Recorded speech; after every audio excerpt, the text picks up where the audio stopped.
Hi, this is Terry. Welcome back to my channel. This is the third in a series of videos that I'm doing on the research, writing, publishing, and marketing of my book, Piloting Your Life. This episode is on the post-launch marketing activities. And I would have to say that the writing of the book was the easy part. The marketing part is the hard part. I think if I'd actually known that, I may have thought twice about actually writing the book. It's something that I have to be persistent about. I have to be creative, and I have to keep in mind that I'm in it for the long haul. So I try to do something every week, if not every day, moving towards marketing my book. According to Quora, most self-published books without a strong marketing plan sell less than 100 copies. In the last 7 months, I've sold nearly 700 copies, and I've worked hard to sell each and every one of them. That doesn't count the books that I've given away to influencers or to my launch team or to other people in hopes that they will write a review or share with other people or eventually buy additional copies for other people. Today I'm going to go through a number of the different things that I have done. Most of the blogs, most of the research, most of the YouTube videos that I watched recommended that you pretty much pick a lane from a social media perspective and you really go all in on it. I decided to do them all. So I market on Pinterest, which is a really great platform for authors, on other social media channels like Twitter, Facebook, LinkedIn, Instagram. I'm on all of them, and in most cases I have multiple user accounts. Like on Twitter, I have one for my book called Piloting Life, and then for me personally, at Terri Hansen Mead. On Pinterest, we have a bunch of different boards, and I have hired an intern social media coordinator who's a senior in college out of San Diego State, and Gianna is handling my Piloting Your Life Instagram account and works on doing a couple of posts every single week, and also make sure that my Pinterest platform has a lot of great content, and she pushes a lot of my other content and social media posts out to Pinterest in order to make sure that there's a lot of activity. And in the last 7 months, we have increased traffic activity on a monthly basis by by tenfold. But it's a lot. And I'm jumping right into all of the things that I do, just knowing that you can pick and choose what's going to work for you based on what type of book, what your audience is. Is it a paperback? Is it an ebook? Is it an audiobook? Is it all of them? Since I decided to do all three, I try to do a lot of events. But before I jump into the events, let's just go back to social media. So I'm out on Pinterest. I have Gianna handling my Instagram account for Piloting Your Life. I handle the Terri Hansen Mead, in which I post challenges in order to keep activity. And in the header, I have links to purchase the book. My whole goal with Instagram is just to educate, create awareness, and eventually hope that people will end up trusting me enough to buy the book. I don't do super strong asks or super strong sells in there, and I have done no paid ads on any sort of platforms, although we're looking to do paid ads on Pinterest. Apparently Facebook has gotten pretty expensive when it comes to ads, and somebody was recently saying that with all of the a lot of the political ads with a lot of money going in there, it's made it really difficult to get any decently priced ads out on Facebook. So for right now, I'm skipping Facebook, and we are looking to do paid Pinterest ads. But up until this point, I've done no paid advertising. Also out on Twitter, this has not been a great platform for me. I use it mostly for my women's advocacy, for things around my professional life. I do have an @Piloting Life Twitter account, but I'm using it more for my podcast than I am really for the book. I don't think my audience is out there on Twitter. I post a lot of stuff out on LinkedIn, but for the most part, that's really to gain credibility for paid speaking engagements, which I'm working towards, and it's less about actually selling the book. I don't think I've actually gotten any sales out of LinkedIn. And then I have a Facebook group.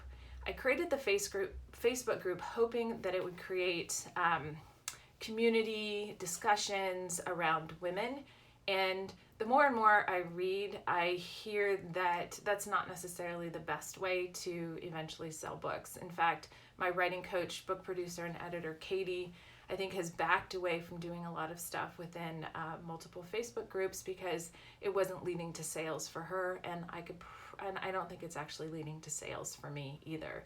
So it's really Instagram presence, and then the focus on Pinterest for me right now. The other area I talked about are speaking events.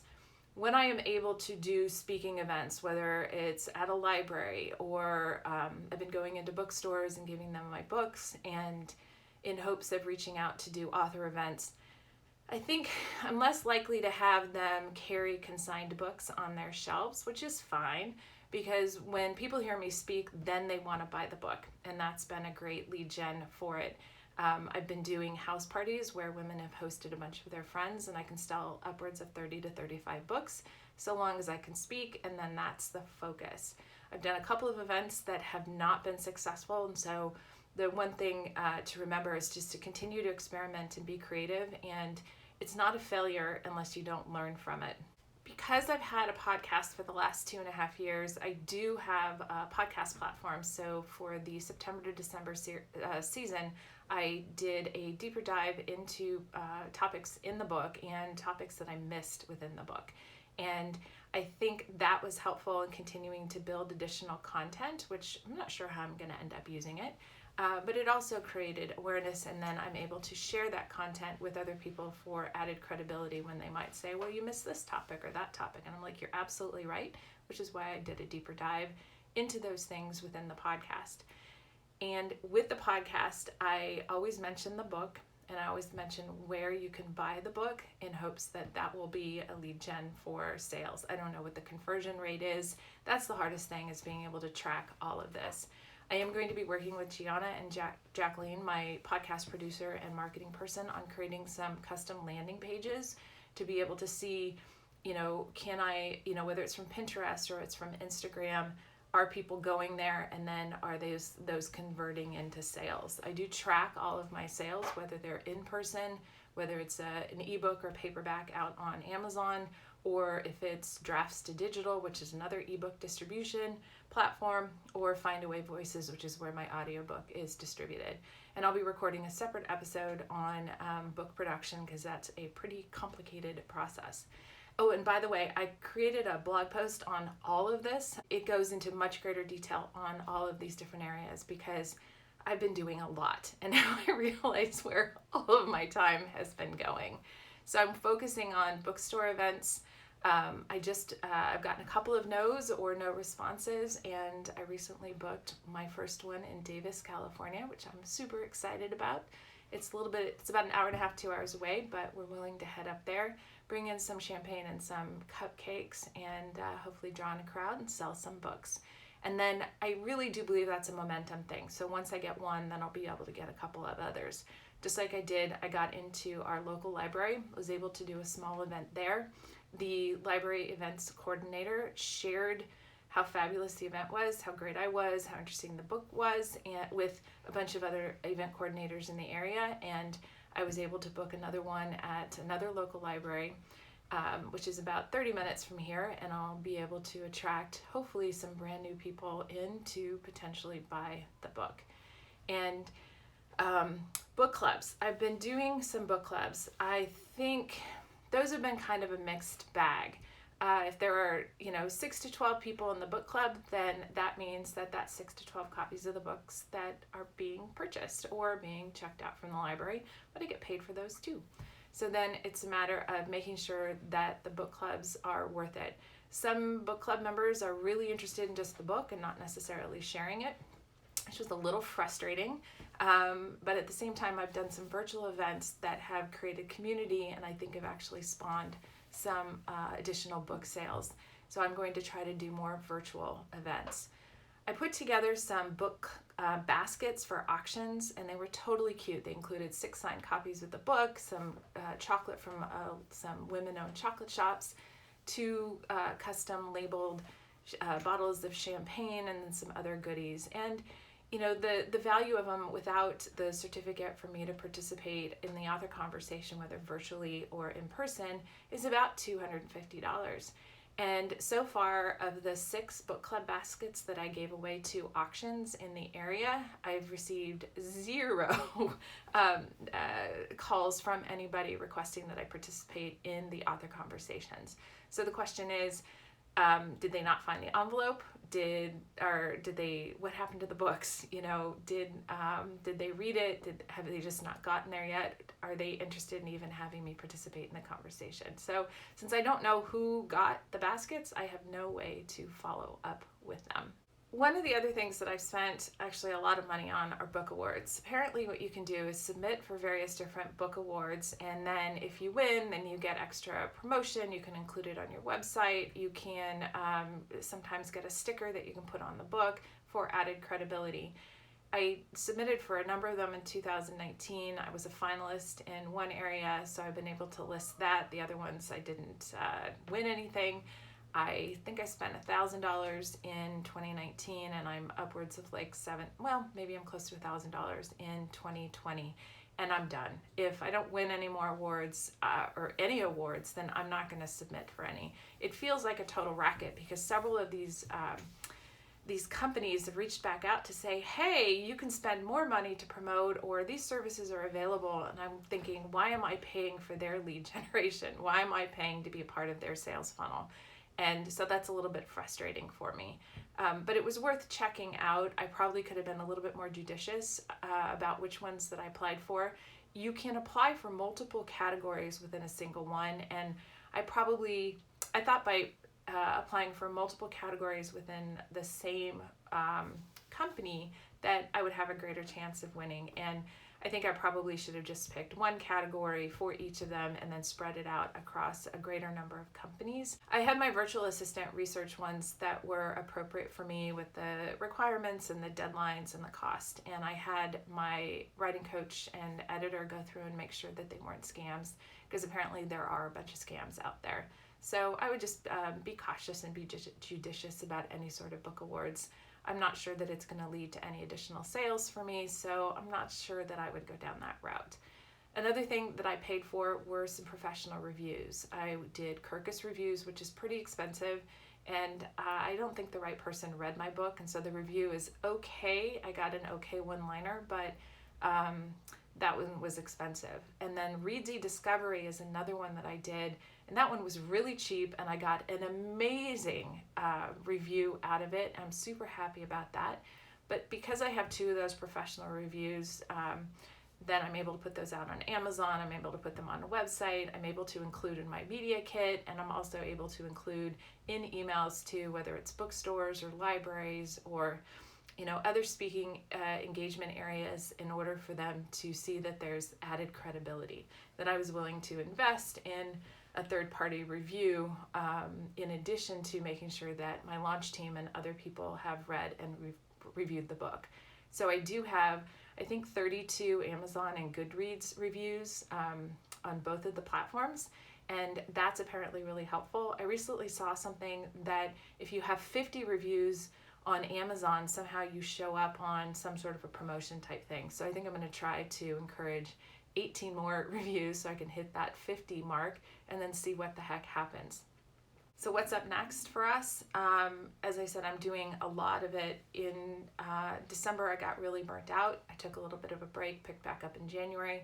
I try to do something every single day, and we are working on new landing pages. We're going to do some paid promotion within Pinterest. And I'm going to track when these things go out to see if there's any sort of a spike in sales. Some of the things that I would have expected an increase in sales, I didn't get. And what's really helped is when people buy 10 or 12 copies of my book. And so the in-person sales are the ones that are really working for me. But, I don't know what your book is. If you're just doing an ebook, obviously that's going to be a little bit tougher. So one final recommendation is create a plan and continue to work at it, be creative, and let the plan evolve. I use a status report in order to track my activities and make sure that my team, which includes Gianna, Jacqueline, and then also Katie, that they all know what I'm working on and what they're all supposed to be working on, so that we are all coordinated. And so I update that on a weekly basis and make sure that, once again, we're all coordinated. And then I also track what we've been doing so that I feel like that there's progress. So like when I was going through and writing the blog post, I was like, oh my gosh, I'm doing a ton, even though it feels like I'm just like trudging through mud or quicksand. It's a slog. It's a lot of work. And with nearly 700 copies sold since September 1st, apparently something's working. But you know, if you're trying to sell thousands and thousands, there are other ways to go about it. I've not obviously taken those paths, but I think there are other YouTube videos out there, and there are other resources that will help you, you know, sell even more. But it all costs money. Oh, and how much have I spent? I actually don't even want to tally it up. I'm afraid to. Although when I, you know, do my taxes soon, I'm going to have to take a closer look at that and see how much that I've spent. But it's been an investment, and hopefully the investment will be paying off. In fact, I'm confident that with the persistence and the hard work and the consistency, that over time, that between paid speaking engagements and book sales, that I will recoup my investment over time, which is one of my goals. And I think that's it. So have a plan, and just do one thing every day or every week just to keep moving forward. Track your progress. Pick a platform and really go for it. Really understand it. Or if you're crazy like me, you can pick multiple platforms. And be creative. Continue to come up with things and test them and experiment with them, and use it as a creative outlet to learn from. I've been doing all sorts of mini experiments, and some of them have been really frustrating in their lack of success, and others have really been successful in ways that I hadn't really expected. So I wish you the best of luck in post-launch marketing. If you want to know about the pre-launch marketing, you can check out one of my other videos on that. And I think that's about it. So best of luck.